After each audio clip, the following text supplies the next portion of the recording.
तो आज मैं आपको एक अनोखी रहस्यमय कहानी सुनाऊंगा। अगर आप चैनल पर नए हैं तो अभी सब्सक्राइब कर ले, क्योंकि यह मेरा दूसरा नया चैनल है।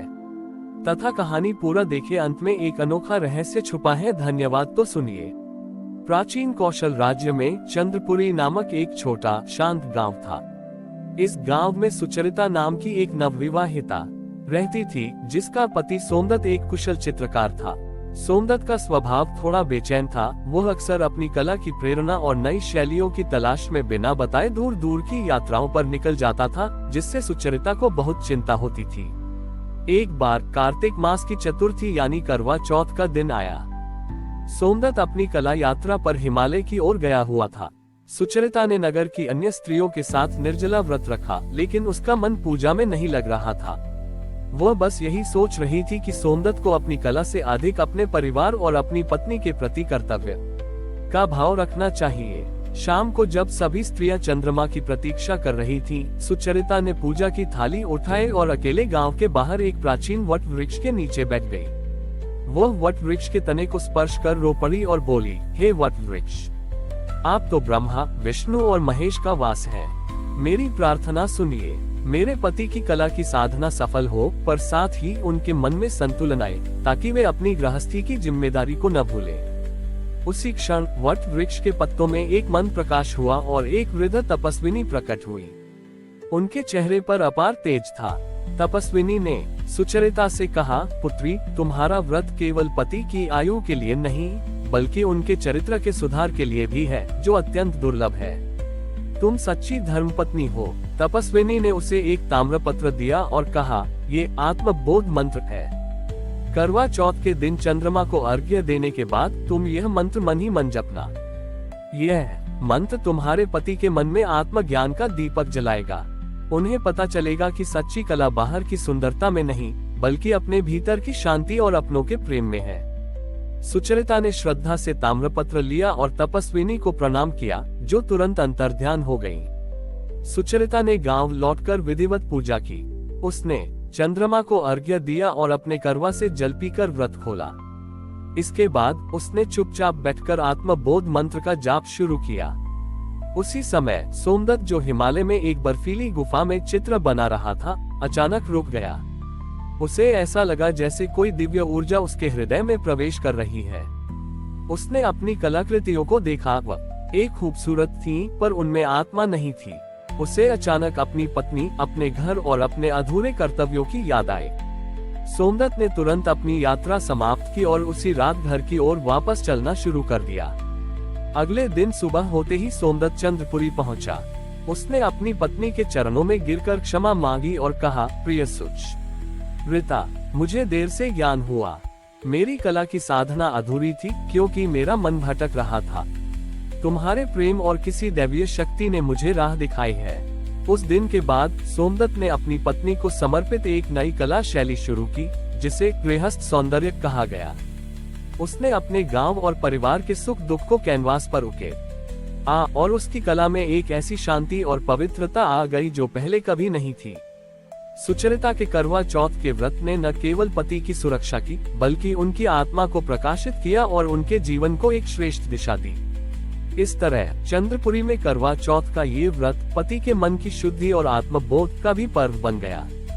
सोमदत्त की कला में आए इस गहरे बदलाव और गृहस्थ सौंदर्य की नई शैली ने न केवल चंद्रपुरी, बल्कि पूरे कौशल राज्य में प्रसिद्धि प्राप्त की। उसके चित्र अब केवल रंगों का खेल नहीं थे, बल्कि उनमें प्रेम, कर्तव्य और शांति का भाव स्पष्ट दिखाई देता था। सोमदत्त और सुचरिता का जीवन अब संतुलन और सहयोग का आदर्श बन गया था। सोमदत्त अब बिना बताए लंबी यात्राओं पर नहीं जाता था। जब भी उसे नई प्रेरणा की तलाश होती, वो सुचरिता से बात करता और वे दोनों मिलकर यह सुनिश्चित करते कि उसकी कला साधना से उनके पारिवारिक जीवन पर कोई नकारात्मक प्रभाव न पड़े। सुचरिता ने भी महसूस किया कि आत्मबोध मंत्र के कारण सोमदत्त की आत्मा में जो शुद्धता आई है, वह केवल व्रत का नहीं, बल्कि विश्वास और संवाद का भी परिणाम है। एक वर्ष करवा चौथ से कुछ दिन पहले चंद्रपुरी में भयंकर सूखा पड़ा। पानी की कमी के कारण फसलें सूख गईं और गांव के लोग चिंतित हो उठे।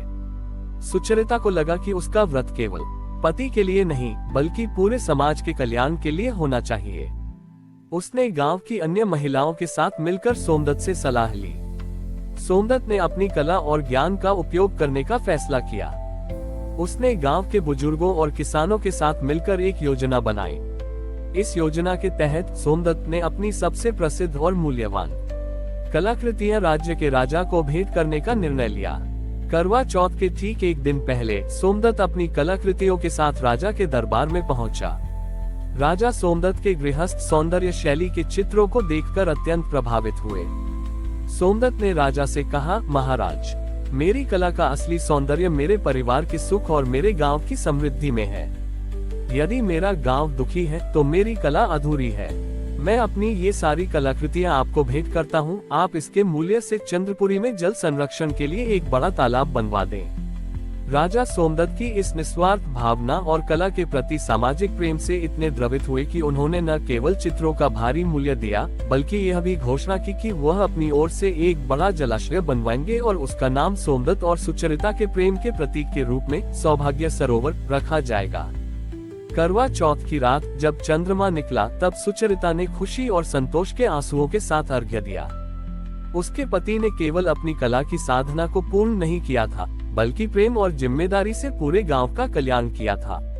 जब वह जल पीकर अपना व्रत पूर्ण कर रही थी तो उसे फिर से वट वृक्ष की तपस्विनी की मधुर ध्वनि से छोटे उनाई दी, पुत्री सुचरिता, तुमने सिद्ध कर दिया कि सच्चा सौभाग्य केवल एक धागे में नहीं बंधता।